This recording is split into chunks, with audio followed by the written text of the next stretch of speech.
thank you for coming. I always feel very touched when people come to my talks because I just still get surprised that people are interested in my story and things that some of the wisdom perhaps that I might be able to share. And I've been all around Australia now over the last 12 months speaking to lots of wide-ranging groups. But it's really special for me when I get to speak to people that have been through the same sort of experience. Just last week I was up in Brisbane for the National Stroke Foundation training to be an advocate for the foundation. And it was the first time I'd actually sit in one room, and there was about 10 of us, of stroke survivors and their carers. And it was just a lovely feeling to be with people that understood the journey just from here. So thank you again for coming. I can't remember speeches anymore since I had my brain injury, which was 6 years ago now. I can't remember a 20-minute talk. So I gave up on that ages ago. But what I do is I just signpost a few things and tell stories. So sometimes the skip from one story to another might be a little bit jerky, I don't know.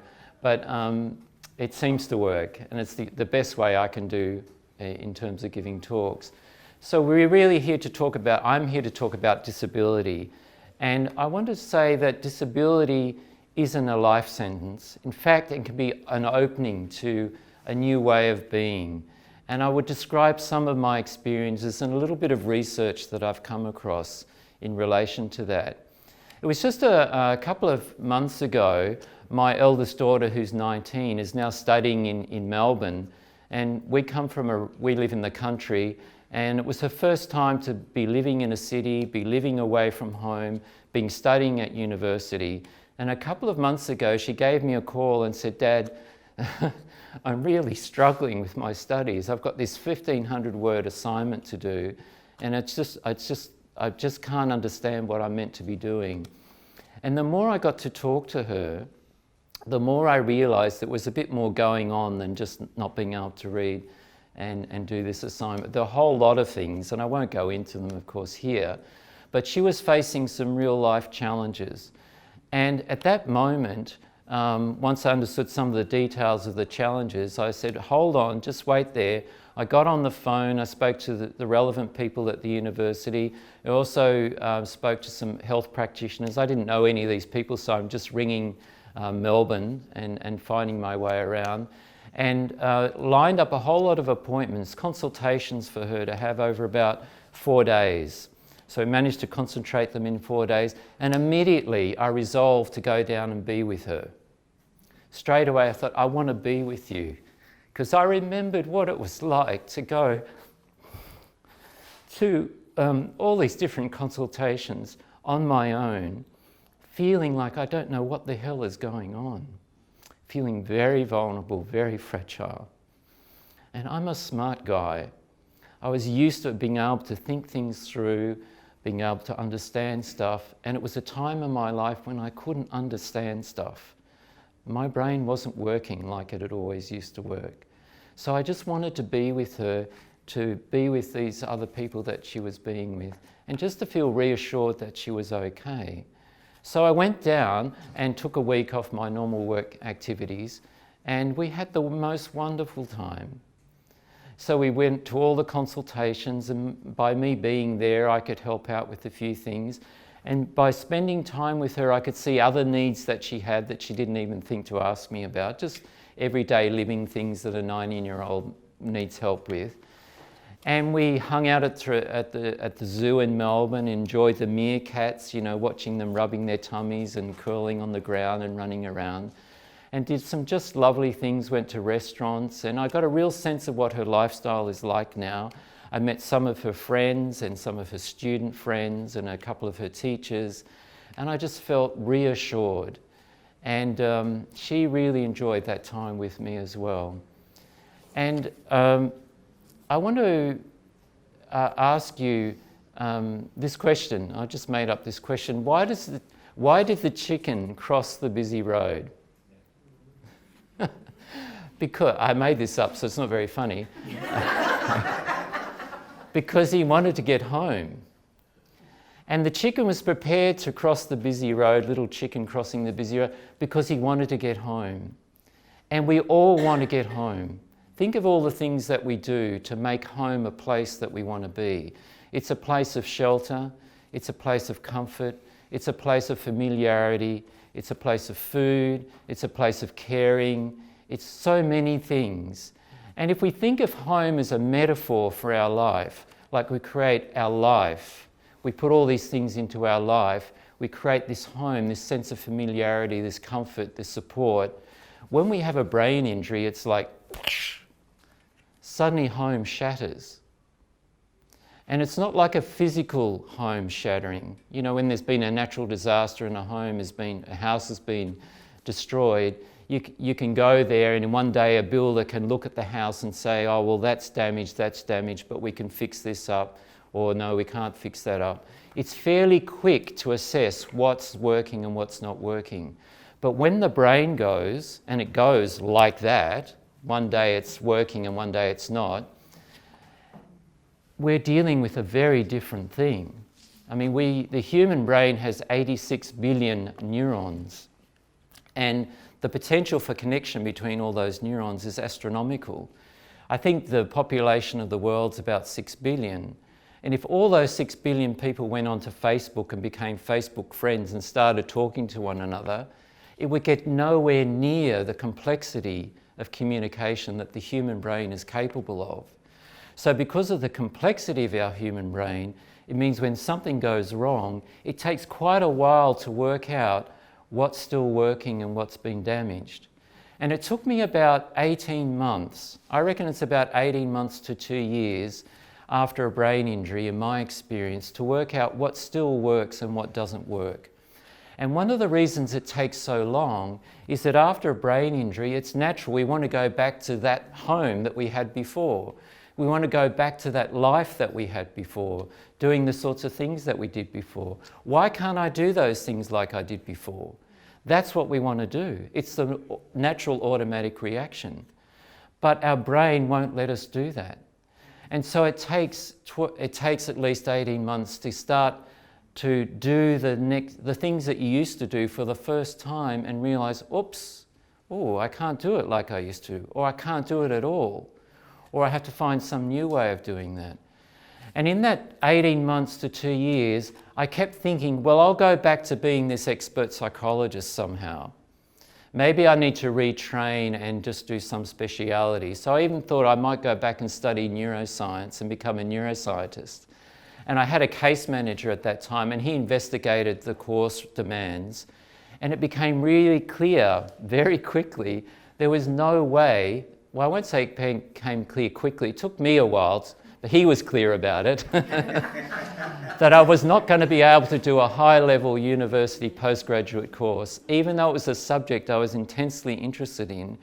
For a start, I couldn't think as quickly as I used to think. I couldn't think as analytically as I used to think. And I couldn't learn stuff like I used to learn it. I'd be reading a page in a professional book and could more or less understand what it said on that page. But then I'd read the next page and forget what the previous page said. I couldn't connect things together. And I thought I was imagining that until I got an assessment by a speech pathologist who said, yeah, you've got a real problem connecting concepts. And that used to be a strength that I had. But the other big reason why I realized I couldn't go back to that sort of study and become some new sort of psychologist or specialist was the fatigue. I was sleeping hours a day. And they said, well, not only would it be 9 to 5, this course, working in labs most of the time, you would be doing assignments on the weekends. Well, I couldn't even stay awake from 9 to 5. I'm talking 18 months, 2 years later. I'm having to rest during the day. So there were so many challenges that I had to realize that were present for me that weren't present before. And it was about that 18 months, 2 years stage that I accepted that I had a disability. And that word disability became a relief. It became like a salve for my wounds. Because I thought, wow, I've got a disability. That's why you can't do that stuff that you used to do. With disability, or with the idea of being disabled, came acceptance. And acceptance is a relief. It's like, well, I've only got one leg now, so that means I can't just run up mountains. Oh, that's why. Okay, so I won't try running up mountains anymore. So with acceptance comes relief. And acceptance, I think, is a very beautiful state to get into, because we have to start where we're at right now. And with a brain injury, I think that takes a while to work that out. There's a lot of pushing and shoving and trying and experimenting. But when you get to that state of acceptance, when you can see what it is that you can still do and what you can't do, and the other people around you now understand where you're at as well, that's when in my experience, you can start to move forward. We have to understand where we are right now before we can progress.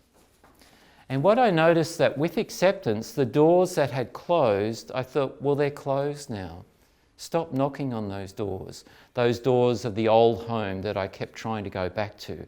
I now need to create a new home. And what was remarkable in my experience is that new home started to open up into new possibilities. One of the things that I hadn't really recognized in myself is that I'd always been a creative person. I played a lot of music, and at one point in my teenage years, I even wondered whether I might become a professional musician, but in the end, I decided to pursue psychology. And when I was recovering, one of the ways I used to help my brain get active again, because I understood that activated the left prefrontal cortex, which is the storytelling part of our brain, the brain that tries to make sense of our experience, was to do writing, autobiographical writing. So writing just about my experiences and trying to connect the experiences and work out, well, if this happened, why did it happen? And in that process of writing, and I was encouraged by a couple of my health professionals to do this, I started to realize that maybe if I could write my story and my story of recovery, assuming I could recover, because I was still on that process of recovery, then maybe that would be helpful for other people. And in the process of trying to write, I realized it's actually not that easy. It's not that easy to write story in a way that people want to read. And so I did a lot of online writing courses, attended writers' groups, and I discovered that I couldn't write about conceptual stuff, that professional stuff like I used to be able to, but I could write about me. I could write about my personal experiences. And of course, I brought my background in psychology, and I'd worked with brain injured people before. So I already had some understanding of how the brain worked. So I could write my story. And that was a new way for me, because instead of professional writing where you don't talk about your feelings or yourself even, I could write about me, and my heart just opened. I could write about feelings and write about why things meant stuff to me and why they didn't. And I noticed that flowed over into my relationships with people. I noticed that I could feel people in a way I hadn't felt before. I could feel what people were good for me and what people weren't good for me. I could feel more of a heart connection with people.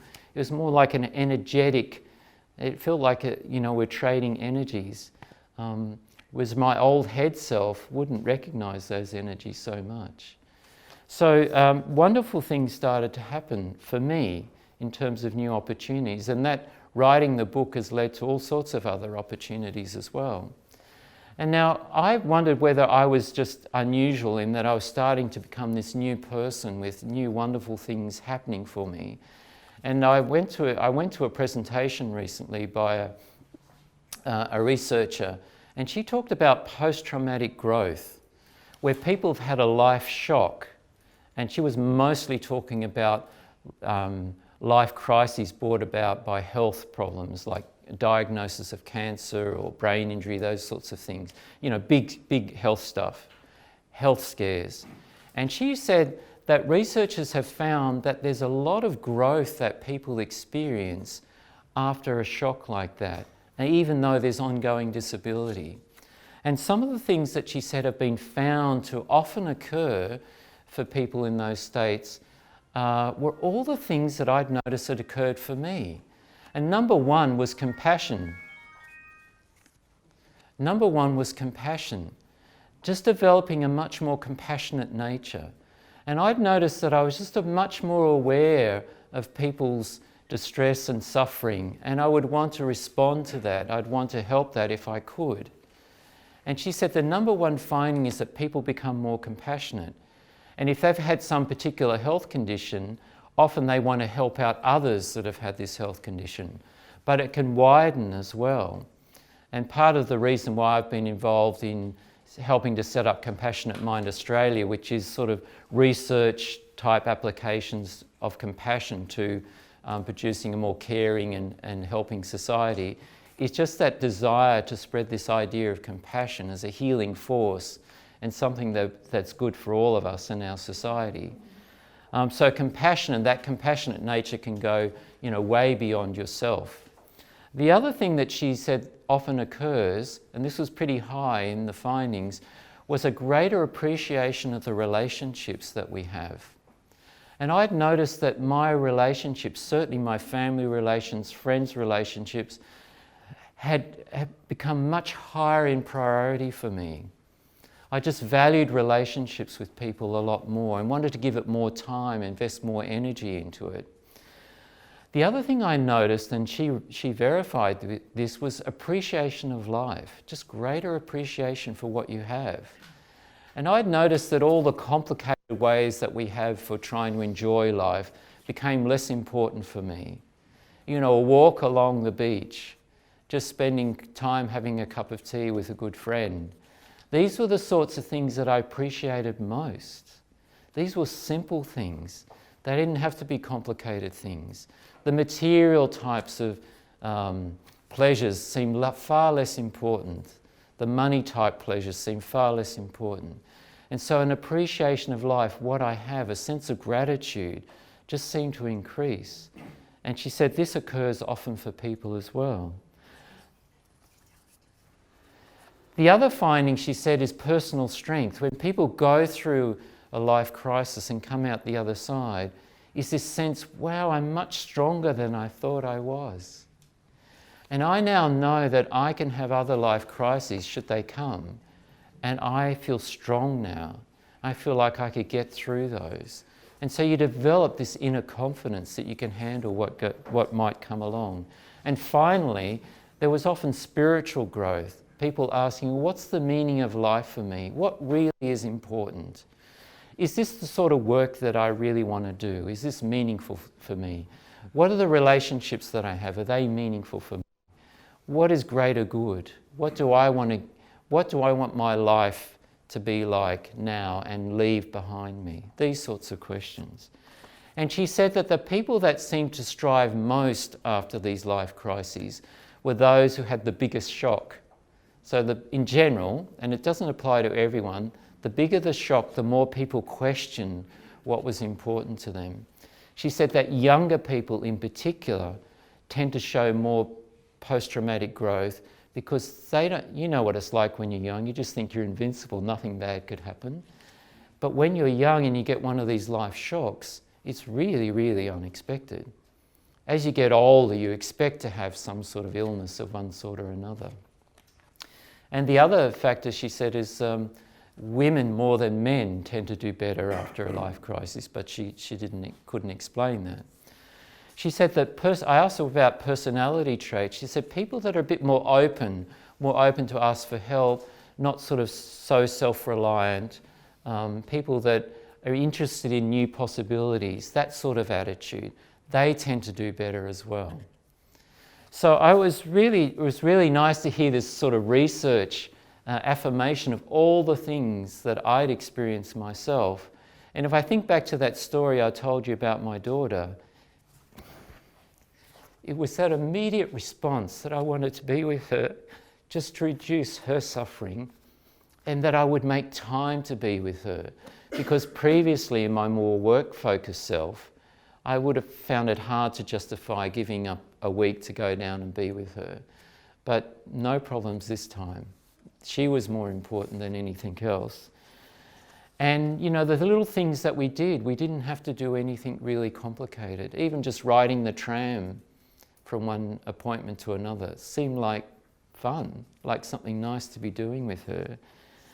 And I realized that this experience, this challenge she was going through, was developing her personal strengths, and that me as a parent was really just being like a coach, and that she needed to discover things for herself. As a parent or as a coach, it's hard to watch your progeny or those that you're coaching having to learn life experiences themselves, but you have to.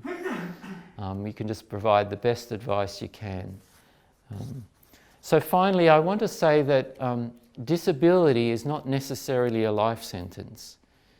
That if we have an open attitude to it, and once we achieve acceptance and sort of accept for the moment certain doors are closed but new ones open, then there's a way forward.